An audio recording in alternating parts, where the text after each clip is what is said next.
Olá pessoal, tudo bem? No vídeo de hoje nós vamos finalizar esse pequeno ciclo sobre Mesmer e daremos sequência a um estudo desse período que antecede, né, que vai dar sustentação àquilo que hoje nós chamamos de ocultismo moderno. Ocultismo moderno, certo? O vídeo de hoje eu fiz basicamente em cima deste livro aqui do Robert Darnton, né? O Lado Oculto da Revolução, Mesmer e o Final do Iluminismo na França. O Robert Darnton é um historiador de primeira linha. Aqui no canal eu tenho outro vídeo sobre uma outra obra do Robert Darnton. É um vídeo já bem velho, que eu gravei com uma webcam meio vagabunda, que o som não ficou muito legal, que é um vídeo baseado neste livro aqui, O Grande Massacre de Gatos. Na verdade, O Grande Massacre de Gatos trata-se apenas de um dos episódios que o Robert Darnton analisa neste livro aqui. E ele vai pegar um episódio que ocorreu onde os franceses começaram a matar os gatos e vai fazer uma analogia com a Revolução Francesa. É muito interessante. Eu gostei muito quando li e falei, vou fazer um vídeo. Está aqui no canal. Depois, se vocês tiverem um pouquinho de paciência, o som está um pouco baixo, mas eu acho que dá para assistir e curtir. Tá bom, pessoal? Bom, então, na segunda metade do século XVIII, a insatisfação era tônica lá na França.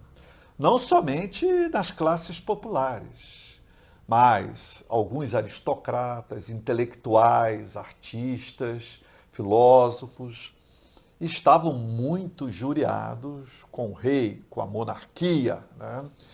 E os autores ali que deram, digamos, o substrato para aquela indignação, nós temos vários, né? O Voltaire, Rousseau, Montesquieu, tá. Esses são os autores eruditos, os eruditos.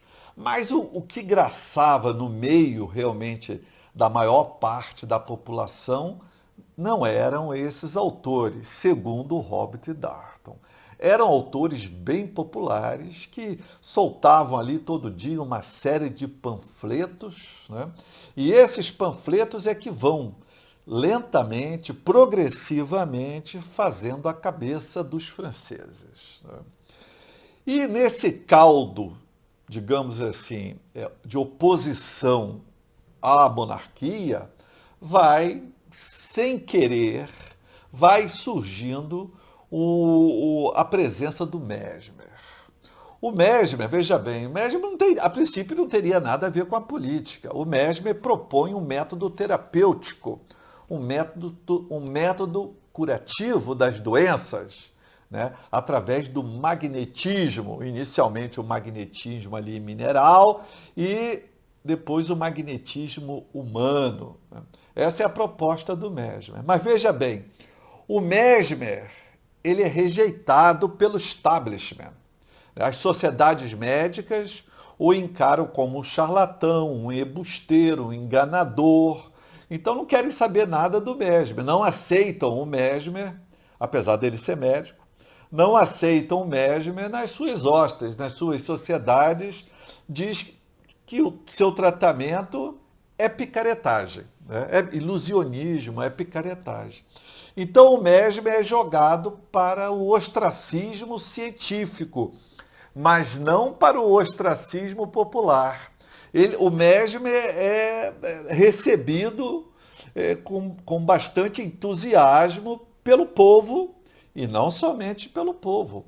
Parte da aristocracia, parte dos artistas, da intelectualidade, recebe o Mesmer muito bem, acreditam no Mesmer. Então ali nós temos então já uma oposição do Mesmer com a ciência oficial, né? E o Mesmer sendo apoiado por pessoas de várias classes sociais, né? Um apoio, digamos assim, democrático para o Mesmer, né? Apoio democrático para o Mesmer.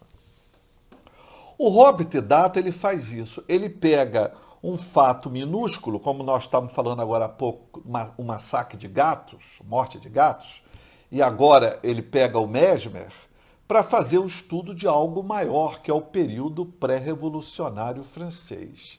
Então ele trabalha com detalhes, ele do micro ele chega ao macro. É uma maneira bastante interessante de trabalhar a história. Bom, então está essa oposição e o Mesmer, que está inserido nesse clima pré-revolucionário, ele passa a ser visto também como alguém revolucionário, como alguém que está entrando em choque com o status quo, porque ele é rejeitado pelo establishment médico, né? Não querem que ele aplique o seu método, que torna-se, então, aos olhos do povo, como um método barato, um método democrático, né? E o pessoal estava meio de saco cheio do racionalismo, do intelectualismo, do suposto cientificismo. As pessoas estavam meio de saco cheio disso aí e queriam algo mais fantasioso, mais exótico, mais diferente, mais libertário, algo menos ortodoxo, porque eles estavam de saco cheio da ortodoxia da monarquia. Então, tudo que quebrava a ordem estabelecida era bem-vinda. E o Mesmer estava quebrando a ordem estabelecida, a ordem médica. Mas, lentamente, muitos revolucionários vão se entusiasmando com as ideias de Mesmer. Percebe que ali há uma mensagem também política. E muitos mesmeristas já são revolucionários, e outros mesmeristas que não são revolucionários vão se tornar revolucionários por causa dessa aproximação que irá ocorrer. Porque o Mesmer era encarado o seguinte: o Mesmer é um médico solitário que luta contra uma estrutura burocratizante, totalizante, que não deixa o sujeito que é pobre, mas é extremamente talentoso, o sujeito que tem um conhecimento capaz de trazer benefício para muita gente, e ele é brecado porque tem inveja dele, porque se ele conseguir implantar o seu método, e vai tirar a clientela desse pessoal que ganha sua grana em cima da miséria das outras pessoas. Então, essa ideia vai ser engrossada por um monte de escritores que não tinham talento nenhum, mas se consideravam extremamente talentosos e que só não brilhavam porque existia uma cúpula de escritores, de intelectuais, que não deixavam eles publicarem os livros, que não dava acesso às revistas, não dava acesso aos jornais, não dava acesso às sociedades. Deste modo também os pintores, os músicos. Então havia todo uma quantidade de pessoas que se acreditavam talentosas e que era obrigado a estar imprimindo as suas poesias em panfletos, os seus discursos ali, seus contos em panfletos, e vendendo esses contos, esses panfletos, ou as próprias músicas por alguns centavos, o próprio autor vendendo a sua obra na rua. E quem era o verdadeiro culpado por isso não era a falta de talento dessas pessoas, mas sim esse grupo poderoso que impedia o acesso dessas pessoas porque tinham medo do seu talento e desprezavam os pobres. Não estou dizendo que não havia injustiça, Não estou dizendo isso. É bem possível que sim, que muitos fossem talentosos, que muitos fossem realmente sublimes naquilo que faziam e por um picuinho ou outro, numa inveja ou outra, tivessem ali o seu espaço sendo obstruído. Não estou dizendo isso, mas grande parte não possuíam realmente talento, eram brecados. Então havia, e essas pessoas vão engrossar, essas pessoas vão tornar esse coro contra o rei, contra a monarquia, um coro muito mais forte. Então vai se crescendo cada vez mais essa insatisfação que já não é mais uma insatisfação somente popular, é uma insatisfação que se espraia por segmentos sociais significativos, tanto em termos intelectuais quanto em termos financeiros da sociedade, certo? Então, pessoal, vai se formando um caldo ali cultural de negação ao regime, de ojeriza ao regime. As pessoas querem o quê? Querem a derrubada, a derrocada daquele regime, um regime que é mantido com apoio desses acadêmicos que bloqueiam o acesso de pessoas extremamente talentosas como eles. Bom, vai eclodir a revolução vai cortar a cabeça do rei, vai cortar a cabeça de muitos aristocratas, depois vai cortar a cabeça de muitos intelectuais, muitos filósofos, muitos artistas, muitos comerciantes, vai e de gente até completamente inexpressiva.